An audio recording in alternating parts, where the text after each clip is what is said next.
मौजूद है इस समय कोपागंज में बीएसएस परशुराम सेना के प्रदेश अध्यक्ष पंडित अजित कुमार पांडे जी।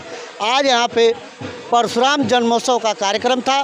इस कार्यक्रम के माध्यम से आप क्या कहना चाहते हैं, क्या संदेश देना चाहते हैं, इसी को लेकर हमारी चर्चा होगी।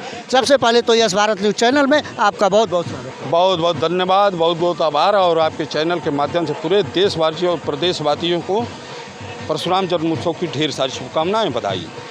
पांडे जी, सबसे बड़ी बात यह है कि ये जो दौर चल रहा है चुनाव का है, इस दौर में भी यह संगठन के द्वारा जो कार्यक्रम किया गया है कहीं ना कहीं ये करने की अनुमति नहीं थी, फिर आपने कैसे इसको किया? देखिए, सही बता दूं कि अनुमति तो नहीं थी मुझे, ना मैंने अनुमति लेना ज़रूरी समझा।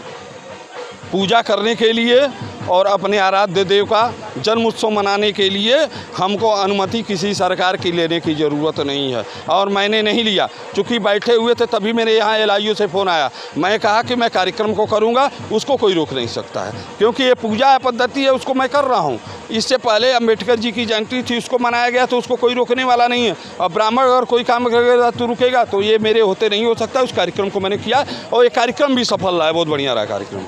क्या लगता है आने वाले समय में जो राजनीतिक हालात हैं इसमें ब्राह्मण क्या करेगा?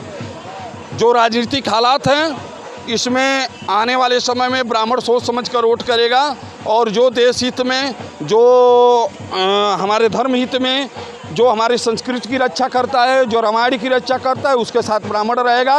वो नहीं कि जो गौ को कटवाता है, कटवा कर जो है मदरसों में भेजवाता है, उसके साथ ब्राह्मण नहीं रहेगा। कहीं कहीं आरोप तो ये भी लग रहा है कि जो चंदे की बात आई है, भारतीय जनता पार्टी सबसे अधिक चंदा वसूली है, उसमें गोकशी का पैसा भी उस चंदे में आया है और पाकिस्तान के कंपनी से भी आया है। इसको लेके क्या कहेंगे? ऐसा ये फाल्स न्यूज है। बहुत जो इस समय देख रहे हैं ना, इस समय जो न्यूज चल रही है उस पर ध्यान नहीं देंगे तो बहुत जो है गलत न्यूज वायरल हो रही हैं। सरकार को बदनाम करने की साजिश की जा रही है, तो इस सब पर ध्यान देने की ज़रूरत है।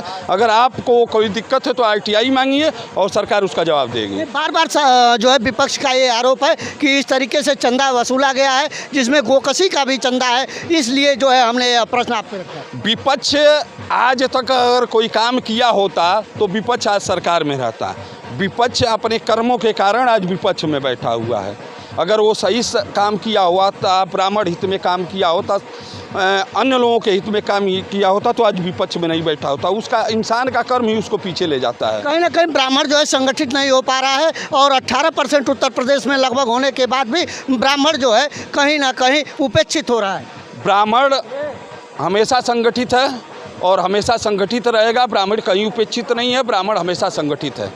क्या लगता है आने वाले समय में राजनीतिक विकल्प भी बनाएगा ब्राह्मण? एकदम विकल्प बनाएगा। आने वाले समय में देखा जाएगा, अगर कहीं से ज़रूरत पड़ेगी तो चुनाव लड़ने की चुनाव लड़ेंगे, और एकदम सीना ठोक कर चुनाव लड़ेंगे। जो होगा देखा जाएगा। क्या लगता है पूरे उत्तर प्रदेश में आपके संगठन और अन्य ब्राह्मण संगठनों द्वारा भी कुछ विकल्प बनाए जाएंगे? कोई विकल्प बनाने वाले नहीं है। अन्य संगठनों की बात नहीं करूँगा। अन्य संगठन वाले बस ये चूड़ा दही खाएँ, पूड़ी खाएँ, ये सब का आयोजन करें। ब्राह्मण को गाली दिया जाता है तो कोई मुकदमा करवाने के लिए नहीं जाता है। तो अन्य संगठनों के लिए बारे में बात मैं नहीं करूंगा, क्योंकि अन्य संगठनों की कोई बात आती है, थाने पर बात करना है तो बात नहीं करते हैं, एक सिपाही से बात करना है तो बात नहीं करता है, ब्राह्मण का कहीं उत्पीड़न होता है तो नहीं जाते हैं। तो मैं ऐसे संगठनों के लिए बात नहीं करता हूं, और ऐसे संगठनों के साथ मैं रहने के लिए तैयार नहीं हूँ। क्या लगता है आने वाले समय में ब्राह्मण हित में आप क्या क्या करने वाले हैं?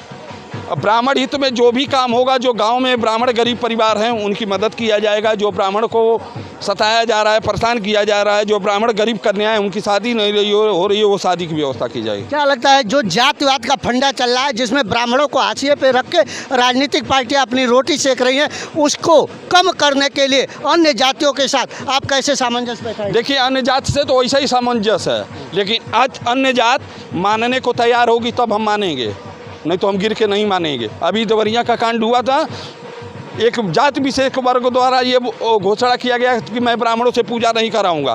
तो उनको मैं बता दूं, आपने पूजा नहीं कराया तो ब्राह्मण खाने बिना नहीं मर रहा है। अगर आप बुलाएंगे, हमारा सम्मान करेंगे तो मैं आपके साथ हूँ, अगर सम्मान नहीं करेंगे तो मैं आपके साथ नहीं हूँ। क्या लगता है जो यहाँ का स्ट्रक्चर है मऊ का, घोसी में, आप क्या करने वाले हैं?